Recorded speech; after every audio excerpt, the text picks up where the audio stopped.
नमस्कार दोस्तों, मैं पांडे सर लक्ष्य डिफेंस अकादमी मुरार की तरफ से आज आपका पुनः स्वागत करता हूं। बेटा, अपन हिस्ट्री के टॉपिक्स लेकर हाजिर हुए थे, जिसमें अपन ने सबसे पहले प्रागैतिहासिक काल के बारे में यानी पुराने काल के बारे में बताया था। उसके बाद अपन ने दूसरा सिंधु घाटी सभ्यता के बारे में बताया था। प्रागैतिहासिक काल में क्या था, अपनी लिपि ना तो लिखना जानते थे ना पढ़ना जानते थे। सिंधु घाटी सभ्यता में लिखना तो जानते थे, लेकिन उनकी लिपि अभी तक पढ़ाई नहीं गई है। अब अपन आज जैन धर्म लेकर हाजिर हुए हैं। बेटा, ये अपना वीडियो नंबर 3 है, ठीक है, जिसमें अपन क्या बता रहे हैं, पहले अपन उसका बेसिक बताते हैं, थ्योरी बताते हैं, ठीक है, फिर उसके मल्टीपल चॉइस क्वेश्चंस लेते हैं। तो आज अपन इसकी जैन धर्म का बेसिक लेकर हाजिर हुए हैं, ठीक है। आशा करते हैं बेटा आपको अच्छा समझ में आएगा। इसको जितना भी बेटा बोर्ड पे लिखाया जा रहा है, जो भी आपको लिखाया जा रहा है, इसको कॉपी में नोट करके याद कीजिए। विश्वास रखिए, इससे बाहर क्वेश्चन नहीं जाएगा, ठीक है, आपको याद करना है। तो अपन जैन धर्म लेकर हाजिर हुए हैं। जैन धर्म का अपन बेस पढ़ेंगे। अपन जैन धर्म के संस्थापक एवं प्रथम तीर्थकर ऋषभदेव या आदिनाथ थे। जैन धर्म के संस्थापक या प्रथम तीर्थकर कौन थे? ऋषभदेव या आदिनाथ थे। तो क्या क्वेश्चन बनेगा? जैन धर्म के संस्थापक पूछा जाएगा, या तो संस्थापक कौन थे या प्रथम तीर्थकर कौन थे। तो क्या नाम था उनका? ऋषभदेव या आदिनाथ थे, जिनका जन्म कहाँ हुआ था? या अयोध्या में हुआ था। बच्चे पूछते हैं सर क्वेश्चन कैसे पूछा जाएगा? तो क्वेश्चन ऐसे पूछा जाएगा बेटा, जैन धर्म के संस्थापक कौन थे? तो जैन धर्म के संस्थापक कौन थे? ऋषभदेव या आदिनाथ, या जो ही अपने इनको संस्थापक है, इनके यहाँ इनको क्या कहा गया है? तीर्थकर कहा गया है। तो प्रथम तीर्थकर, ठीक है। जैन धर्म में कुल कितने तीर्थकर हुए? दूसरा क्वेश्चन बनेगा, जैन धर्म में कुल कितने तीर्थकर हुए हैं? 24 तीर्थकर हुए हैं। तो अपन को पूरे 24 याद नहीं करना है, ठीक है। अपन को पहला, 23वां और 24वां याद रखना है। 24 तीर्थकर हुए, जिसमें से 23वें तीर्थकर कौन थे? पार्श्वनाथ। 23वें तीर्थकर का नाम क्या था? पार्श्वनाथ। काशी के राजा अश्वसेन के पुत्र थे, ठीक है। और इन्हें कहाँ ज्ञान की प्राप्ति हुई थी? झारखंड के संवेद शिखर पर। जो बेटा अंडरलाइन बता रहा हूँ वो इंपॉर्टेंट चीज़ है, यानी ऐसे पूछा जाएगा कि भैया पार्श्वनाथ को कहाँ ज्ञान की प्राप्ति हुई थी? तो संवेद शिखर पर ज्ञान की प्राप्ति हुई थी, जो कि कहाँ स्थित है? झारखंड में स्थित है, ठीक है। पार्श्वनाथ ने ज्ञान प्राप्ति के बाद कितने नियम बताए थे? ज्ञान प्राप्ति के बाद 4 नियम बताए थे। कितने नियम बताए? 4 नियम बताए, जिन्हें क्या कहा गया? चतुरायण कहा गया। कौन कौन से 4 नियम थे? सबसे पहला था सत्य, दूसरा था अहिंसा। अहिंसत्य मतलब हमेशा सत्य बोलना है, हिंसा ना करना है। आस्ते का मतलब चोरी ना करना है। और आप परिग्रह यानी संपत्ति नहीं रखना है अपन को, ठीक है। ये 4 नियम बताए थे। पार्श्वनाथ का जन्म महावीर स्वामी के 250 वर्ष पहले हुआ था। पार्श्वनाथ का जन्म महावीर स्वामी के कितने वर्ष पहले हुआ था? 250 वर्ष पहले हुआ था, ठीक है। ये याद रखना है। चारों नियम के नाम याद रखना है, सत्य, अहिंसा, आस्ते, चोरी ना करना, और आप परिग्रह का मतलब संपत्ति नहीं रखना, पैसा वैसा संपत्ति मकान फकान नहीं रखेंगे। जैन धर्म के 24वें, ये सबसे इंपॉर्टेंट है, इन्हीं के बारे में अपन पढ़ेंगे। 24वें और आखिरी तीर्थकर कौन थे? महावीर स्वामी थे, जिन्हें जैन धर्म का वास्तविक संस्थापक कहा जाता है। अगर तुमसे पूछा जाए, अगर आपसे बेटा पूछा जाए जैन धर्म का वास्तविक संस्थापक कौन है, तो जैन धर्म का वास्तविक संस्थापक कौन है? महावीर स्वामी, ठीक है। अब बेटा इसमें कुछ क्या है, इनके नाम और इनके प्रतीक चिन्ह है, जो कि आपको याद रखना है। तो तीनों के अपने नाम और प्रतीक चिन्ह बता दिए। ऋषभदेव का प्रतीक चिन्ह सांड है, पार्श्वनाथ का प्रतीक चिन्ह सर्प का फन यानी सांप का फन है, और महावीर स्वामी का प्रतीक चिन्ह क्या है? जंगल राज यानी शेर है, ठीक है। तो नोट करिए आप और इसको कॉपी में, और आप इसको याद कीजिए। हाँ, तो बेटा अपन अब महावीर स्वामी का जीवन परिचय के बारे में पढ़ेंगे कि महावीर स्वामी का जीवन परिचय, ठीक है। इनके बारे में ही आपको पूरा याद रखना है, महावीर स्वामी का जीवन परिचय। तो महावीर स्वामी का जन्म कहाँ हुआ था? महावीर स्वामी का जन्म हुआ था 540 ईसा पूर्व कुंडग्राम वैशाली में, ठीक है। और वैशाली कहाँ है? बिहार में है बेटा। सब कुछ जो बोर्ड पे लिखा हुआ है आपको एक एक पॉइंट याद रखना है बेटा, आपके पेपर के पर्पज से ही बताया जा रहा है, ठीक है।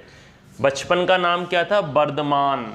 महावीर स्वामी के बचपन का नाम क्या था? वर्धमान। पिता का नाम क्या था? सिद्धार्थ। ज्ञात्रक कुल के प्रधान थे बेटा ये। माता का नाम क्या था? तिरसला। लिच्छवी गणराज्य के प्रधान चेतक की बहन थी। पत्नी का नाम क्या था? यशोदा। बड़ा भाई कौन था? नंदीवर्धन। इन्हीं को बताकर इन्होंने घर त्यागा था, यानी घर छोड़कर गए थे तो इनको ही बता के गए थे, नंदीवर्धन को ही, है ना। पुत्री का नाम क्या था? प्रियदर्शनी। दामाद कौन थे? जमाली। और जमाली इनके प्रथम शिष्य थे। ये क्वेश्चन बेटा पेपर में पूछा गया है, महावीर स्वामी के प्रथम शिष्य कौन थे? तो उनके दामाद थे जिनका नाम क्या था? जमाली। और मृत्यु कब हुई थी इनकी? मृत्यु हुई थी 72 वर्ष की अवस्था में, 468 ईसा पूर्व, बिहार राज्य में पावापुरी, नालंदा के राजा हस्तिपाल के यहाँ। ठीक है, इतने जीवन परिचय में इनके बारे में इतनी नॉलेज तो आपको होना ही चाहिए। देखेंगे बेटा आगे, महावीर स्वामी ने कितने वर्ष की अवस्था में घर छोड़ा? 30 वर्ष की अवस्था में घर छोड़ा। किसको बताकर? अपने बड़े भाई नंदीवर्धन को बताकर। उनके माता पिता की डेथ हो चुकी थी उस समय, बताकर घर छोड़ा। कितने वर्ष कठोर तपस्या करी है? 12 वर्ष कठोर तपस्या के बाद। कितने वर्ष की अवस्था में? 42 वर्ष की अवस्था में। कौन सा ग्राम था? जम्बरेका ग्राम के पास। कौन सी नदी के किनारे? रिजुपालिका नदी के किनारे। कौन से वृक्ष के नीचे? साल के वृक्ष के नीचे इनको ज्ञान की प्राप्ति हुई।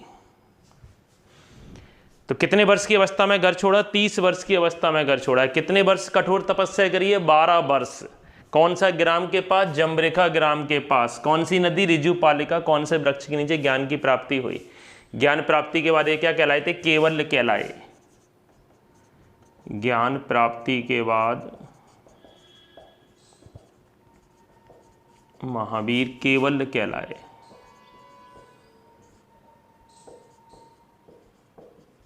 ज्ञान प्राप्ति के बाद इनको क्या कहा गया? केवल कहा गया। महावीर ने अपने उपदेश किस भाषा में दिए? ये क्वेश्चन कई बार आया बेटा। महावीर ने अपने उपदेश किस भाषा में दिए? प्राकृत या अर्धमगधी भाषा में दिए हैं।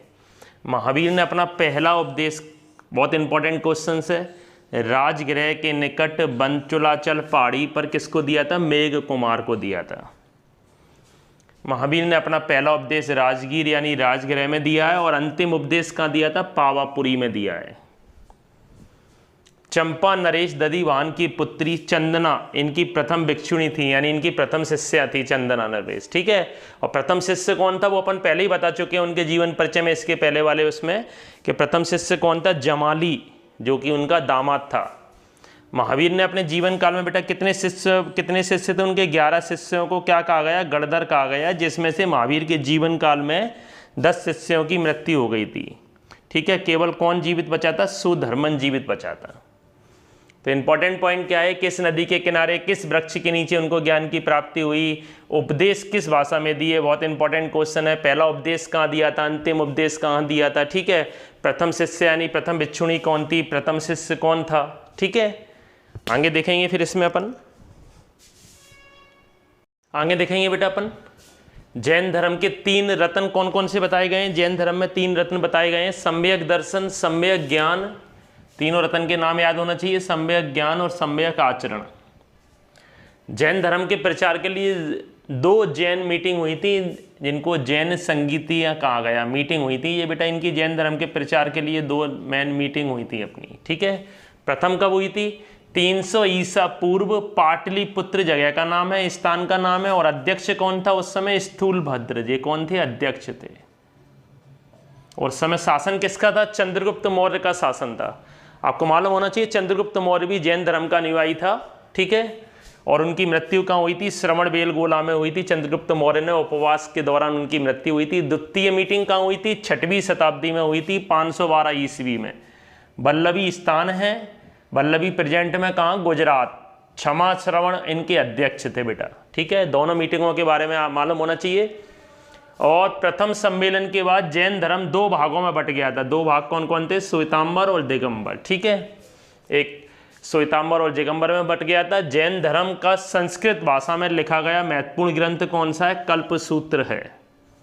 अपन जैन धर्म के प्रमुख मंदिर कौन कौन से आपको मालूम होना चाहिए? कलिंग। कलिंग वर्तमान में कहाँ है? उड़ीसा में है बेटा।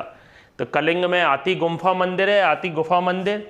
राजस्थान के माउंट आबू में दिलवाड़ा मंदिर है। कर्नाटक के श्रवण बेलगोला में किसकी मूर्ति है? गोमतेश्वर की मूर्ति है। बाहुबली मूर्ति कहा गया है, काफ़ी बड़ी मूर्ति है गोमतेश्वर की। और आपको ये भी याद होना चाहिए कर्नाटक के श्रवण बेलगोला में ही चंद्रगुप्त मौर्य ने अपने प्राण त्यागे थे, ठीक है, उपवास के दौरान। और खुजराहो में किसके मंदिर है? पार्श्वनाथ और आदिनाथ के मंदिर हैं, जिनको किसने बनवाया था? चंदेल शासकों ने बनवाया था। और जैन धर्म के कुछ राजाओं के नाम भी लिखे हैं बेटा, जो आपको याद होना चाहिए। उदयन, चंद्रगुप्त मौर्य सबसे इंपॉर्टेंट है इसमें, कलिंग नरेश खारवेल और चंदेल शासक, ये सब जैन धर्म के महत्वपूर्ण राजा थे। तो बेटा जैन धर्म के बारे में आज अपन ने जो पढ़ा, ये सारा पॉइंट्स आपको इंपॉर्टेंट पॉइंट्स बताए गए हैं, जो कि आपको एक एक पॉइंट याद रखना है, ठीक है। कॉपी में नोट कीजिए, याद कीजिए, विश्वास रखिए इससे बाहर नहीं जाएगा अगर जैन धर्म का कोई क्वेश्चन आएगा तो बेटा, ठीक है। अगर आपको वीडियो बेटा सब अच्छा लग रहा है तो उसको लाइक और सब्सक्राइब जरूर करें, अपने दोस्तों को बताएं, ठीक है। आज के लिए बेटा इतना ही, जिसमें अपन ने महावीर स्वामी के बारे में पूरा जीवन परिचय और जैन धर्म के बारे में देखा, ठीक है। आप सभी खुश रहें, स्वस्थ रहें। जय हिंद, जय भारत।